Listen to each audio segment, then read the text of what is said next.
Go too far.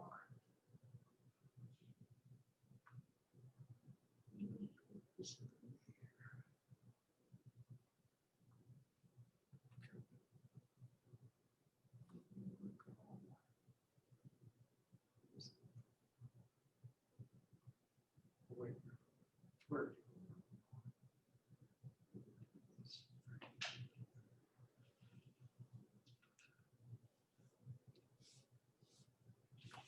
Okay, I will stop there.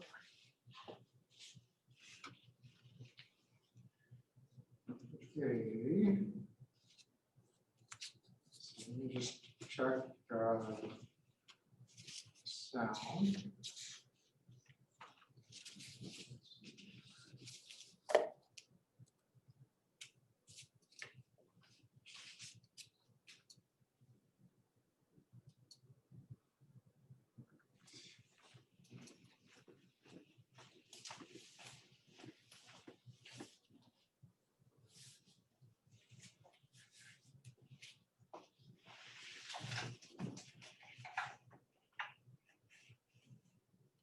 Okay, good. All right.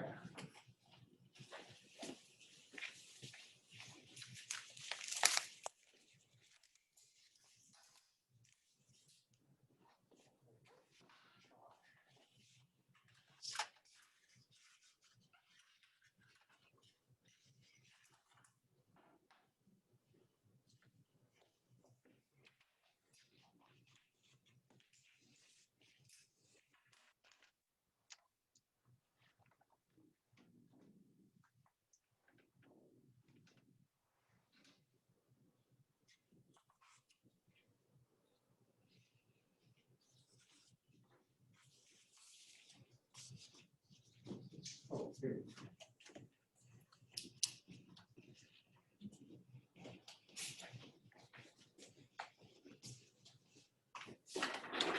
All right, so let's begin.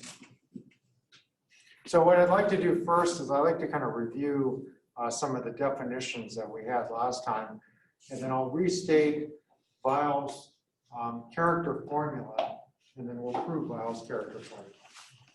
All right. Okay, so a little bit of a review. All right, so here's one fact that we proved. We proved that if you take A lambda E mu and suppose that this is invariant under the action of the Weyl group. So it's an invariant. Then this implies the following formula is true. We can actually sort of substitute this. We can substitute this with the Weyl characteristic. And remember what the Weyl characteristic was. This is the sum I bigger than or equal to 0, the character of hi, oops, let me put the sign in, obviously. Minus 1 to the I, character hi. Okay, so that was the definition of the Weyl characteristic. And the nice thing about the Weyl characteristic, it has very good properties. In fact, we'll be able to compute it. And if you take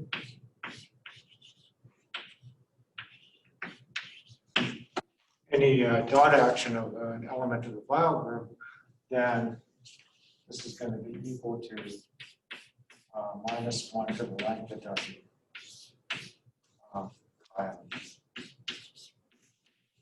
This is a formula that we understand. I think maybe we stated it in terms of the sign. So why don't we just state that? So this is sign.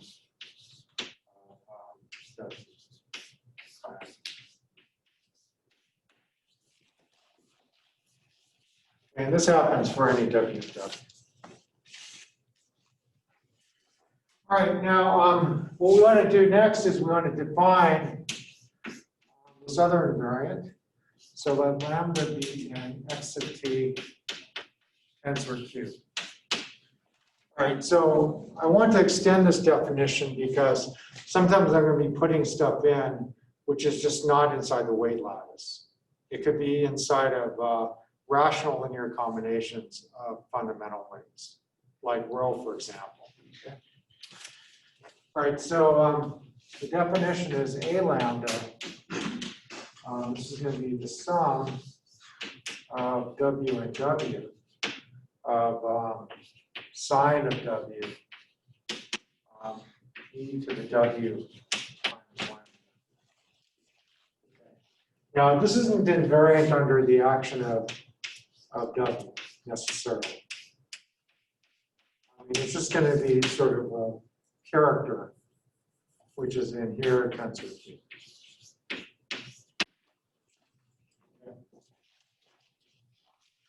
Now, we have various properties with this that we proved last time. So if I take W acting on this, then it's just going to be the sine of W prime times A lambda. And the important property that we proved is that if you take a product of two of these, if you take an A lambda and an A mu, then that's actually a W invariant. So for the A lambda, is the regular W action in the action? yes. Yeah. So this is going to be, so if I take another one, so with this formula, you can prove that this is going to be something invariant of the action.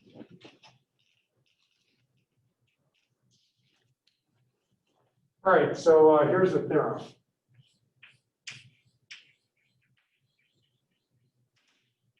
And this is what's called Weyl's character formula. All right, so what it states is that it actually computes the Euler characteristic for any single mu that you want. Now, this is important because, I mean, we don't necessarily know what the characters are of each individual one. But we actually know what the character is for the Euler characteristic. We actually know the Euler characteristic. So for any weight, the Euler characteristic is going to be equal to A lambda plus rho all over A rho. Okay, so we can actually compute it explicitly. There's a closed formula for the character. And then special case, of course, is when lambda is dominant. Okay, so when lambda is dominant, all the sheaf cohomology vanishes above 0. And so the character of H0 lambda in that case is given by the same formula.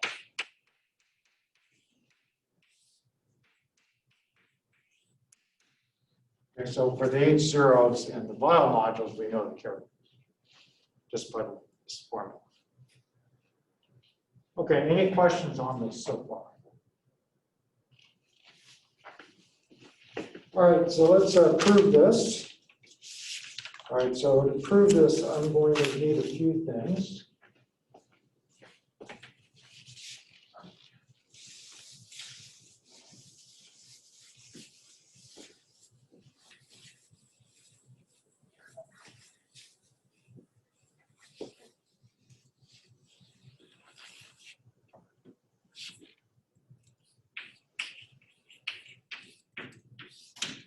Right, so the first thing I'm going to do is I'm going to just write a formula out and sort of justify it along the way. And this formula will be used in the proof of the Weyl's curve. So here's the idea. So I might call this re-index. All right, so let me write this out. So let's say I take the sum over W and W prime of the sine of W and W prime e to the W lambda plus rho plus W prime rho. Okay, so I just take this expression over here. Okay? And so what do I want to do? I just want to keep these the same, but then I want to put an inverse over here. So that's not a problem. So because the sine of W and the sine of W inverse is the same.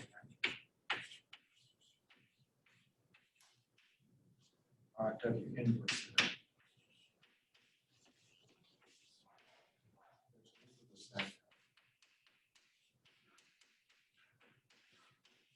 So that's not a problem.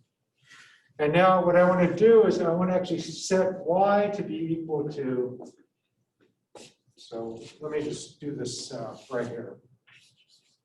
I'm going to set y to be equal to W inverse W prime. Okay? All right, so what is W prime going to be? So W prime will be just Wy. Okay, so I'm just going to replace this over here by y. And then y I'm just going to replace over here. So this is the sum over W and y of the sine of y. Okay. E to the W lambda plus rho. And replace W prime by Wy. Okay.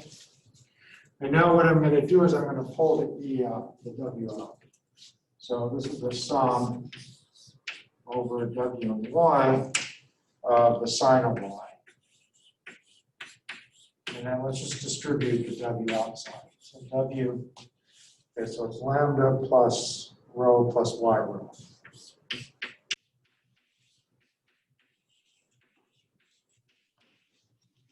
Okay, so this is a formula that we're actually going to use.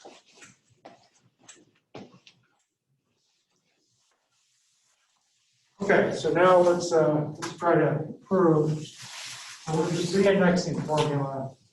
We're now prove the Weyl's character. Just a lot of bookkeeping. That's what you have to do. Okay, so let's do that. So here's the actual proof. So let lambda be a weight. Okay? And so what I want to do first is I want to compute a lambda rho times a rho. Okay, so I want to do this computation. Okay, so the first thing is, by definition, you're going to go over W of the sine of W times E. Let me try to write a little bit bigger. Do people have this down over here?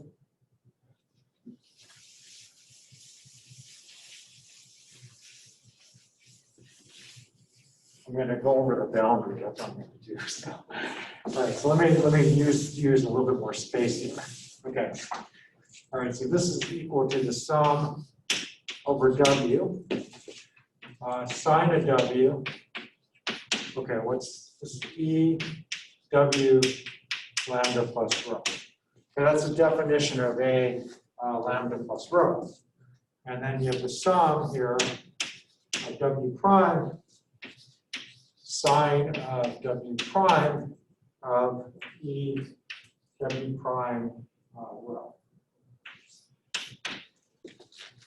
Okay, so all this is just a definition. Okay, now what I can do is I can combine this into one sum, right? So this is going to be equal to the sum over W and and W prime, right? I can combine the signs together. So that's a sine of W and W prime, e to the, let's see, and I'm taking the products, right? So I can take W lambda plus rho plus W prime on rho. Okay, so I sort of mush everything together. All right, now what I'm going to do is I'm going to use this reindexing that I did over here. Okay. All right, so this is going to be the sum of W and W prime of the sine of W prime of E W lambda plus rho plus prime rho. Okay, so I'm just letting W be equal to 1, W prime be 1. So you can just rewrite this in this way and then just like, I mean, W, just replace Y by W prime. Because we're sort of going over all outward boundaries. All right, so this is by reindex.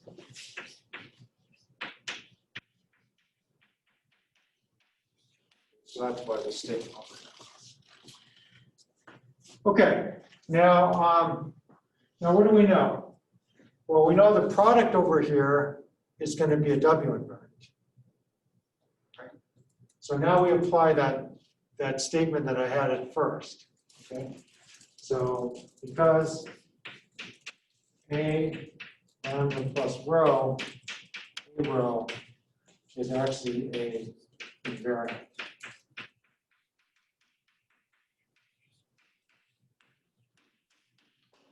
So what we can do is we can replace the E here by Weyl effect. Okay, so this is the sum of W and W prime of the Euler characteristic. Sine of W prime, the Euler characteristic of W lambda plus rho plus W prime rho. Okay, so I used that lemma we had before. Okay. Now, what you can do is you can sort of rewrite this in terms of the dot action.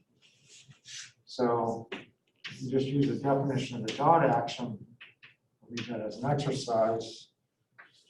Sine of W prime pi of W dot lambda plus W prime rho plus W inverse rho. Okay. So this is the definition of the dot action.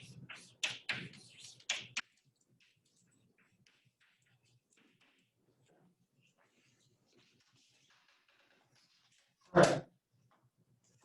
Now, what we can do is we actually can replace this W here, this W inverse by W. Okay. And let's see, the reason why is because, let's see, because we're actually summing over all W and W over here. So up here, I can replace W by W inverse. Okay.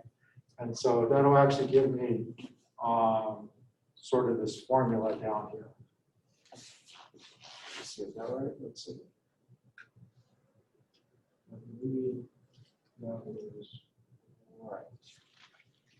And actually, let me just say it this way. I think it'll be more clear once I do this.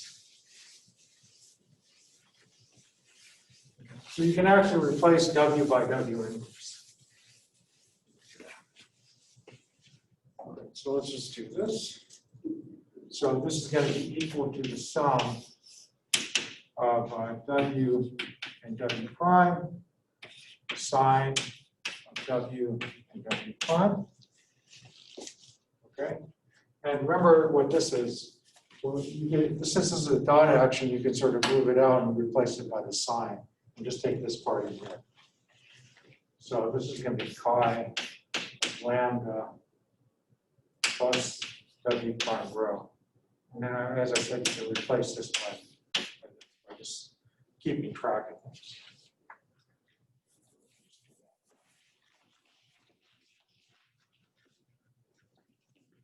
Okay. Good. Right. So that's what this is. This computation sort of gives you this. All right. So now, what does A rho squared do? So when I make lambda to be 0 here, I can just trace through all this. So this is going to be the sum of W prime, same thing, sine of W prime, set lambda equal to 0 here. Okay? And again, you can use this sort of identification right up here. This is going to be W rho plus W prime rho. So actually, what I'm using this statement up here. Okay. All right, so here's the trick. So now when I take chi lambda, and then we have this nice theorem. So if I take something which is an invariant, so as long as this is an invariant over here, I can move the chi on the inside. So this is equal to mu of a mu. And I add the lambda and the mu together.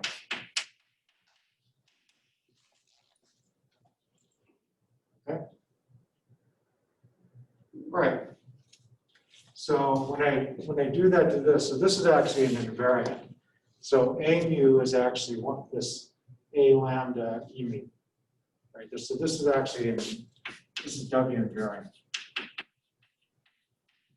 Right. So I sort of put that in here, and then what do? I'm going to add lambda plus mu to this. And lo and behold, I get this up here. Maybe I should just do it a little slower. Okay, so therefore, I mu on this one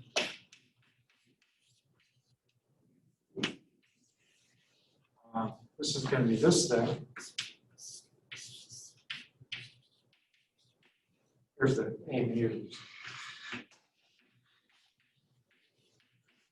And I take chi of lambda plus whatever's in here.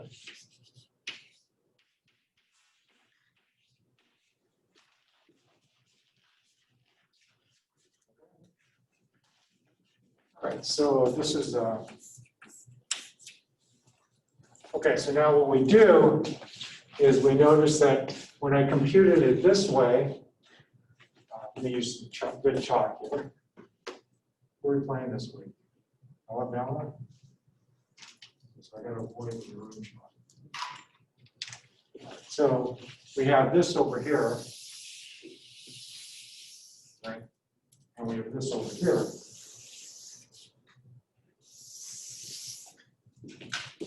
So these two are equal. So therefore, this is equal to this. All right, good. Really quick for this, in the bottom right of the board here, Yeah. when we introduce the I, is this W invariant or W dot invariant? Or does it matter? No, it doesn't. No, that's not. Yeah, it's not usually. Well, the chi will actually be a W invariant. Yeah, so because it's a character of a model.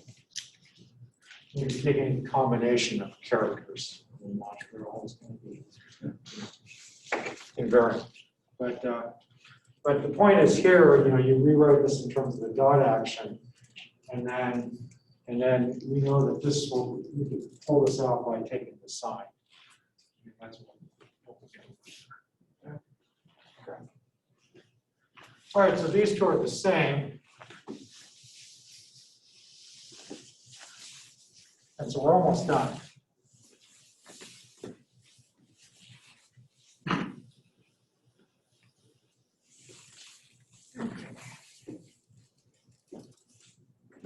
Okay, so hence, our conclusion is that A lambda plus rho, A rho, is equal to chi lambda times A rho quantity squared.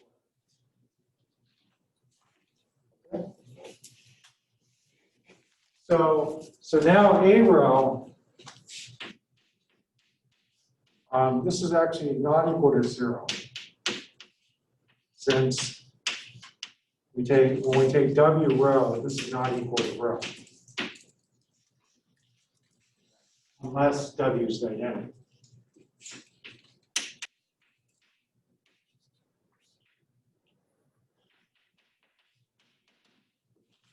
Okay.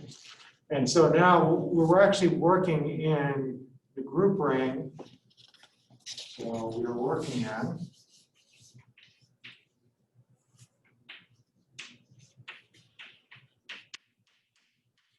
it's not quite the character ring, because this row here is a half sum of positive roots.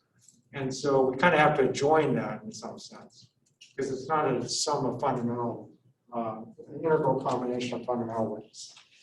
So we're actually working in the group algebra here. And then we have to add this, we sort of have to add Z combinations of rho to this.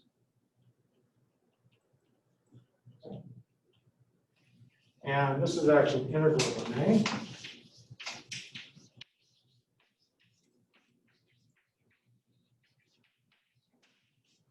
And so now we have, and this is commutative, okay?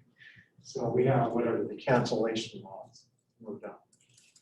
So by cancellation, doesn't matter if you do left or right because it's commutative, right? So I can take one of these off, I can take one of these off.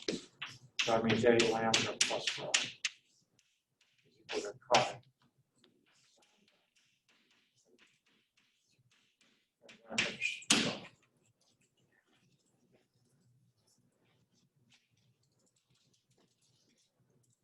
Okay, questions?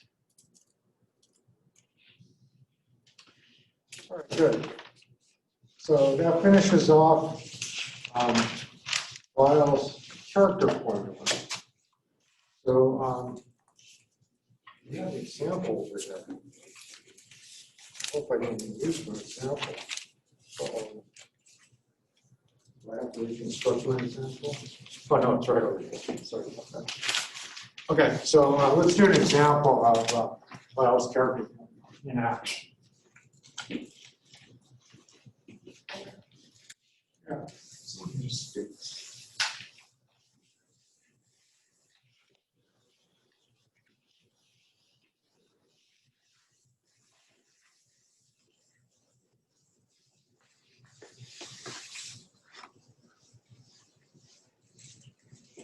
So I want to, in my undergraduate classes, right? They always want you to put in numbers or something, right? So we're going to do that. We're going to put in numbers. Let's do an example. All right. So this is Weyl's character formula. All right. Okay, so first of all, I want to look at the group GL3. Okay. All right. And so we have a natural representation which is three-dimensional. So let's say V is a three-dimensional natural representation. And we can index the weights just by tuples. And so if I make lambda be equal to 1, 0, 0, This is the highest weight of this as a GL3 module. So L100 is actually isomorphic to B. Okay? Now, what's the character of E? Well, we actually know it's going to have to be invariant under the Weyl group. And what does the Weyl group do? In this case, it just permutes the entries.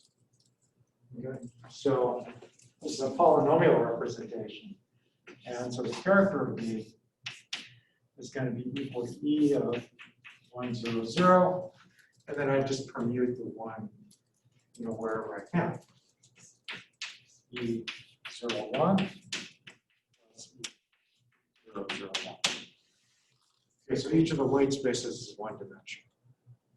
Is everyone okay with this? Okay, so we know what the character is.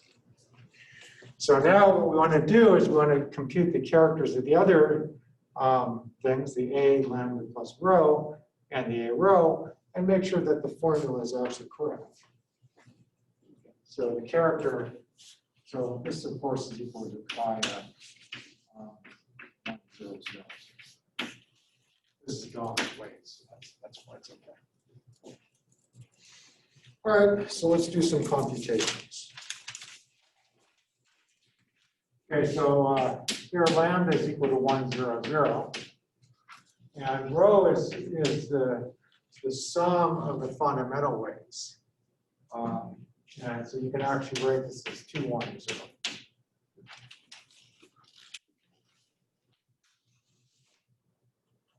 Okay. So actually, let me write this out. So what are the fundamental weights in this case? Rho 1 is, remember this is like SL3, right? So it's A2. So you're going to have just 2 fundamental weights. And it's this, and this is a 1, 1 next to the column. So some of the fundamental weights is 2, 1, 0. All right, so now I take lambda plus rho.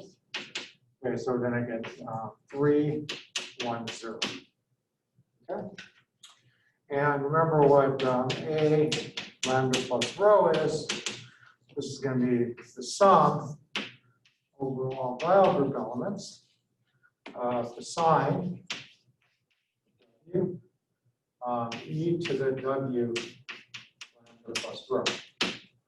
Okay. Now, what is the Weyl group in this case? Anyone? S3. S3, right? And the way that S3 acts is it just permutes the entries. Okay.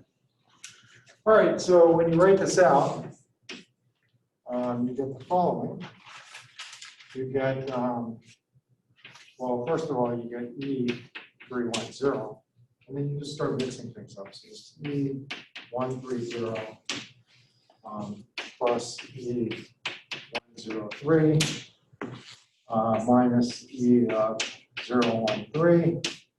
I just want to make sure I get the signs right. E031, and I have attached a negative sign, of course, on this last one. E01. Okay, so you're taking elements of the symmetric group on here. You're acting on this and then figuring out what, how many transpositions you have in that element of S3, which gets you like from here to here. Okay, if it's odd number, then you put a minus to even get a plus. Okay. All right, so now what you do is you do the same thing for a row. Okay. So a row is E210 minus E of 120 plus E of 102 minus E of 012 plus E of 021 minus E of 201. Okay, so again, you're just permuting 210, but elements of the Weyl group, and this is what you get. Okay, so what do we need to do Well, we need to take the product of this with a row. And then we better get this. Right? Now, if we didn't know what the character of this was, what we could do was we could just take just a formal sum and then multiply it times this, and then equate coefficients.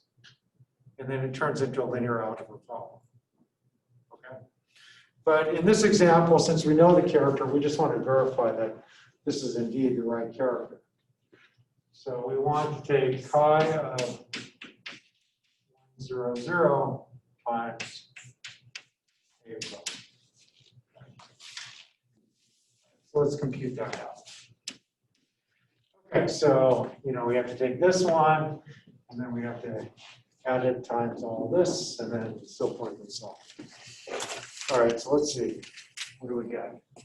So I'll do the first one. So it's E310 minus E220, just make sure I'm not making any mistakes, plus E202 minus E112 plus E121 minus E301.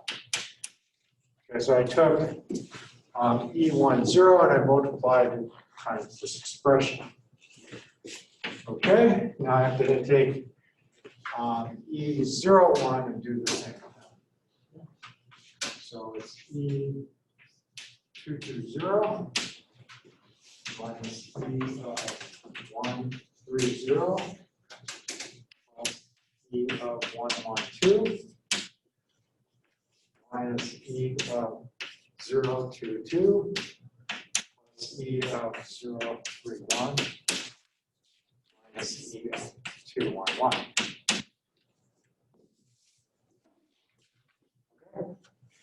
All right, one more. We just have to take this one and multiply times all this. So plus E211 okay, minus E121 plus E103 okay, minus E013. Let's hope it works out. 0, 2, 2 minus E0, 2, 0, 2. Okay. Any mistakes? Everything good? Okay. All right, now we have to look at cancellation. All right, so what's going to cancel with what? Okay, so here I have a 220 with a negative and I have a plus here, so I can get rid of that one. 202 over here, I got this one, I got that one, so I can get rid of that one over here. All right, 112 plus and minus, right? Okay, so those guys, one goes away. 121, I got that one and that one, so that one goes away. 310, that's going to actually stay, right? 310, we want to be okay. So that'll stay. This one will stay. This one 022 plus and minus. That one goes. 211 minus plus. That one goes too. Okay. And I think we're good, right? 1, 2, 3, 4, 5, 6. Okay. That shows that this product is actually equal to this over. Okay. Any questions on this? So there's just a lot of cancellations that have to occur in order to make this work. Miraculously, it does. That's the sort of good one. All right. Okay, so the next topic that I'm going to go over, and we'll actually continue this on next week, is the strong linkage principle.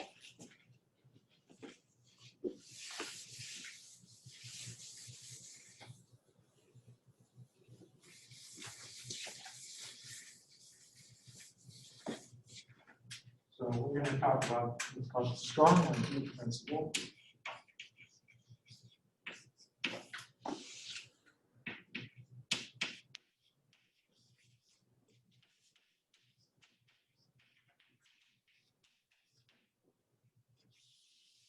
So there are various proofs of this. There's one in Janssen's book. There's also one given by Steve Doty also. We're not actually going to go over a proof of this. I mean, it's quite involved. But what I'd like to sort of make sure we understand is what strong linkage actually says. Okay. All right, so I want to recall a situation that maybe you're familiar with. I want to look at representations in characteristic zero. Okay, so here, your field is the complex numbers. So I'm not going to look at finite dimensional representations. I'm going to look at infinite dimensional representations. And I'm going to look at the BGG category O. So let's say G is a complex, I'll just say simple group.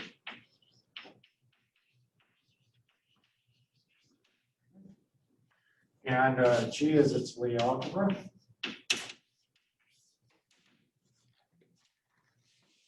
So T is a maximal torus. X is a set of weights. And X plus is a set of dominant weights.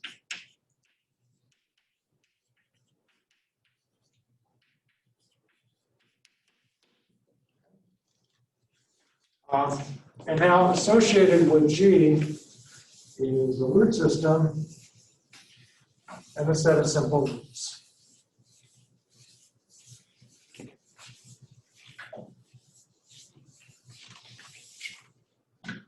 Okay, so phi, so associated to G and T, we get phi and W, where phi is a irreducible root system, and W is the Weyl group. Okay. And inside the irreducible root system is a set of simple roots, which I'm going to assume that are positive. Okay. Now, if you take any weight, then you can construct the Bernoulli module. So you have Z lambda. And how do you construct this? Well, you take an irreducible B plus module. So B plus is a positive Weyl here. And so then you take an irreducible representation for that, and you reduce it up to huge. You just use this tensor reduction construction you've probably seen before. And the theorem is that this will always have a unique maximal submodule, and when you quotient out by that maximal submodule, you'll get an irreducible representation for G. Okay, so the irreducible representation with this high discrete turns out to be quotient to the Bernoulli. Okay, and when lambda, so lambda is dominant, and the theorem is, of course, if and only if this is finite dimensional.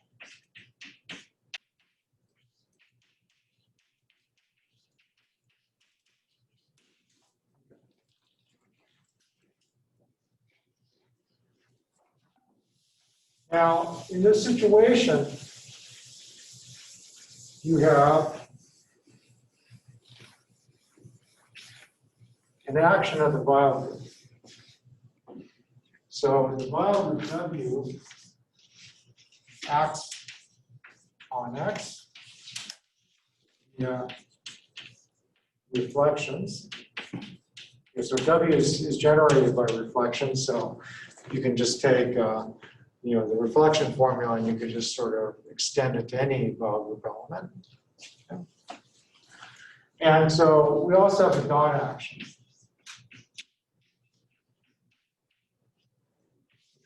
defined before. So W dot lambda is equal to W lambda plus rho minus rho. Again, rho is the half sum of all the roots.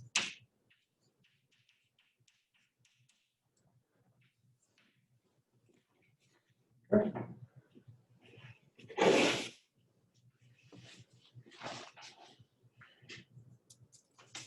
All right, good.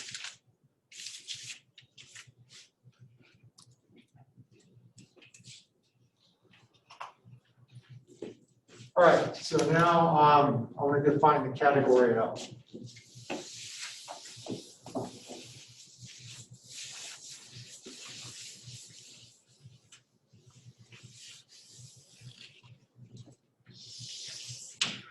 So now we can define category O, and roughly speaking, these are categories of G modules, and they have to satisfy certain properties. So one, they have to have weight space decompositions.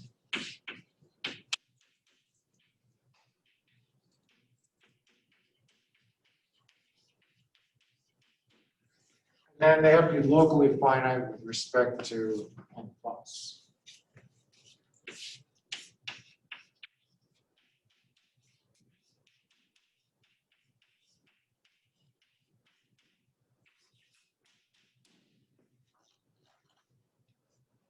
Meaning that if I take any vector inside the module and if I apply u of n plus to it, it's finite dimension.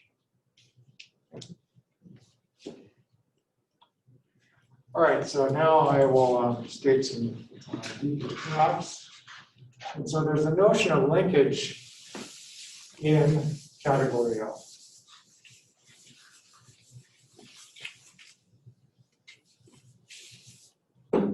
So this is the notion of linkage in category L. The idea is the following. So if I take a Verma module, and if I look at a composition factor inside that Verma module, okay. So one way you should think about the Verma module is you can think of it as sort of a, you can think of it as a standard module in highest weight category. So all the X information is built into delta lambda. So as long as you know the second layer of all these Verma modules, then you know all the X between the simple modules, just like for rational G modules. Okay? So as long as we know the composition factors of the Z's, we know all the X between the simple modules, so we know all the blocks.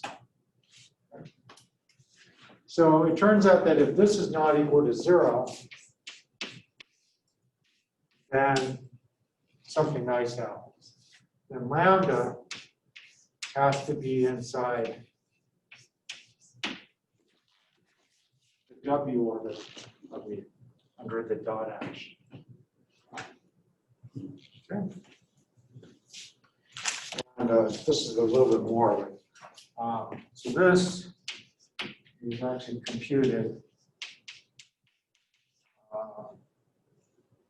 by evaluating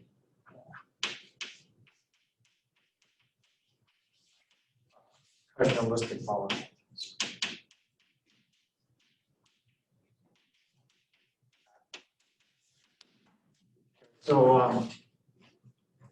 So you can actually compute these multiplicities, these composition factors, via this rationalistic theorem too. There's a very deep theorem. Okay. But this is much easier to prove. You can just use the central characters to prove that.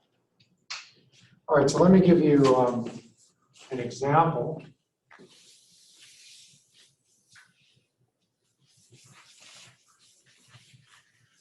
This works.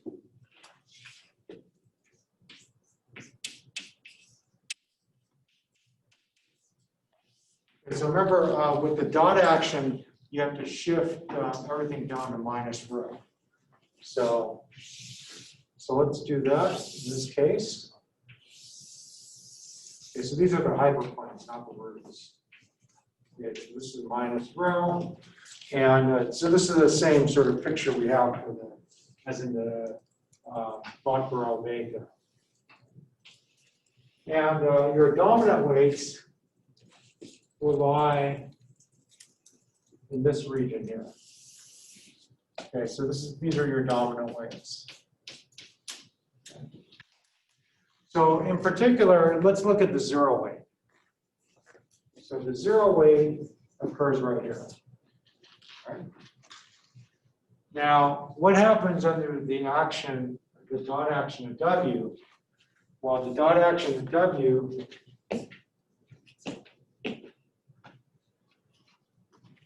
will take you to these various points, right? You'll go over here, and then you'll go down here, you'll go down here, you'll go down here, and you go down over here. Okay. And the zero weight corresponds to the trivial block. So O, little o, is what's called a trivial block, contains a trivial module. Trivial block isn't trivial. It's actually the most complicated, right? And so you have all these weights which are W orbits of zero. So the irreducibles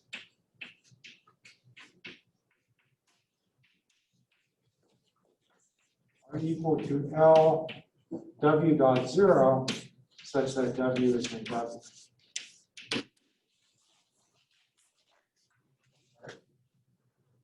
And the number of irreducibles is what? What is it equal to? 6. Okay, in this case it's 6. Now let's just, so what do you think it's going to be equal to? Yeah, it's the order of the vial. So the number of irreducibles equals the order of the vial for the principal block. Okay, so you mean this is the number of irreducibles in the principal block? Yeah, so this is which calls it principal block. As they call it, the principal block. That's probably a better moment, better name. And there's only, whenever you take category O, if you take any block in category O, there's only one finite dimensional module. Right, so you can see that in this picture right here. The ones in the purple, the weights corresponding to irreducibles in the purple are all infinite dimensional. And this is finite dimensional here. So there is only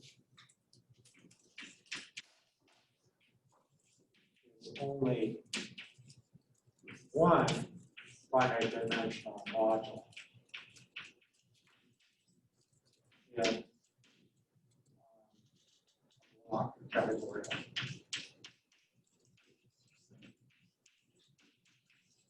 Okay. So if you want another block, you take another weight up here.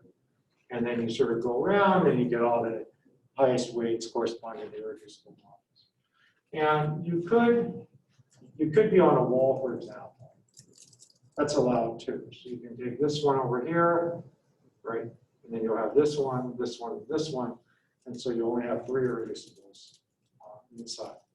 They'll all be infinite dimensional. Okay, any questions on this? So the geometry is, quite beautiful in this situation.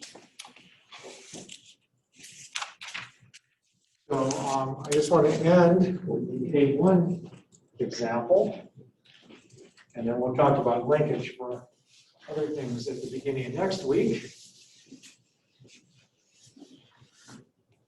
Okay, so this is a all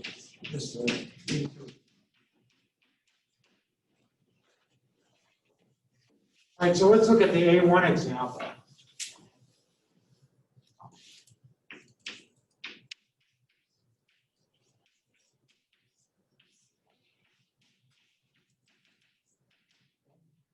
So in that case, I just have a line here. We should think about it. Minus rho is equal to -1. And here's the zero weight over here. Okay. So Let me just indicate that by this orange dot. Okay.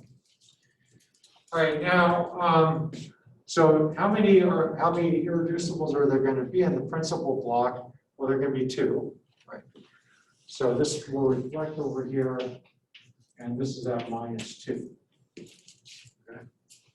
So the irreducible corresponding to -2 is infinite dimension. So in all of them, there are 2 irreducible reps in the L of 0 and L of -2. And what do the Verma modules look like? Well, the Verma module for 0, well, we know this is infinite dimensional. And it's going to have an L0 on top, and then it's going to have the L -2 underneath. Okay. And I think this came up in your oral exam, right? The L -2. So how many composition factors does that have? 1. Good. And that's L minus. Okay. And now what you can do is you can build the projectives. So the projectives are going to have filtrations because it's the highest weight category by these standard modules. And then by reciprocity, for example, so let's say I take, suppose I take P of -2.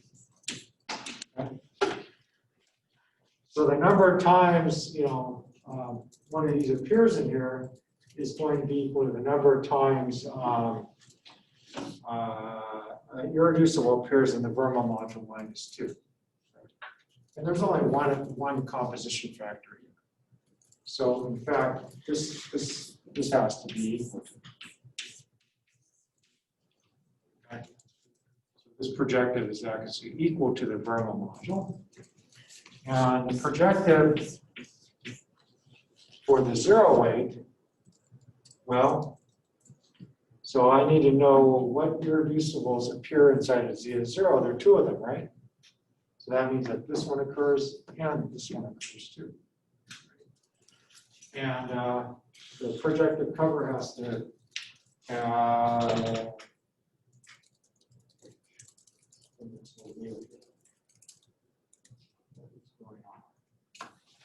sorry. 2, 0.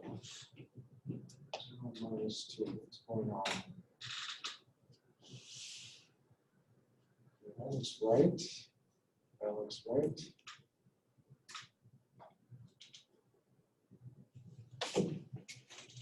Oh, this is weird.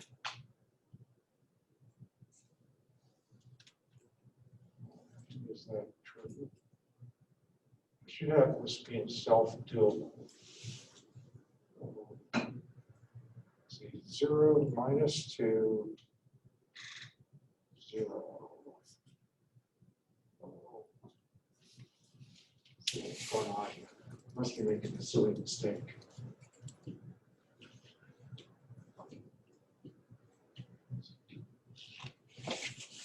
Let's see. This is the head. That's the head.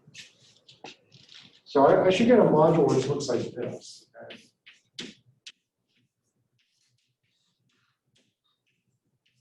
So this is the structure, and it should have a filtration by Verma modules.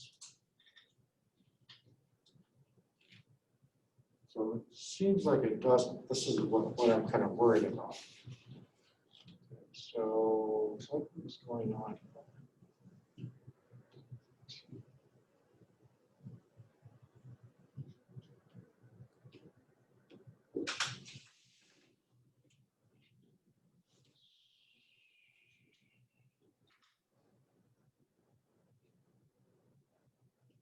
Should the Verma modules be your co-standard?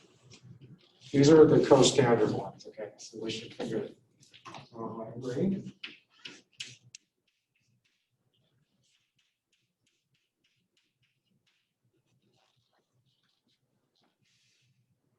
So this has to be the situation, right? This one, you just have -2. I agree with this. It's this computation which I'm a little bit puzzled about. Let's see.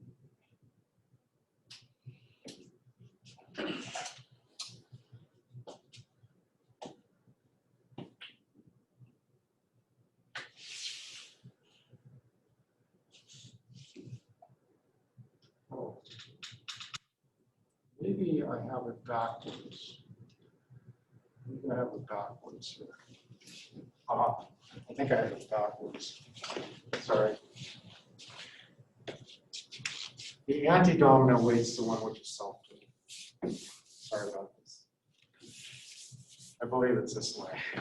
Okay, so I believe it's like this. This would be fine. So this is a projector for this one over here. And this one turns out to be this one over here.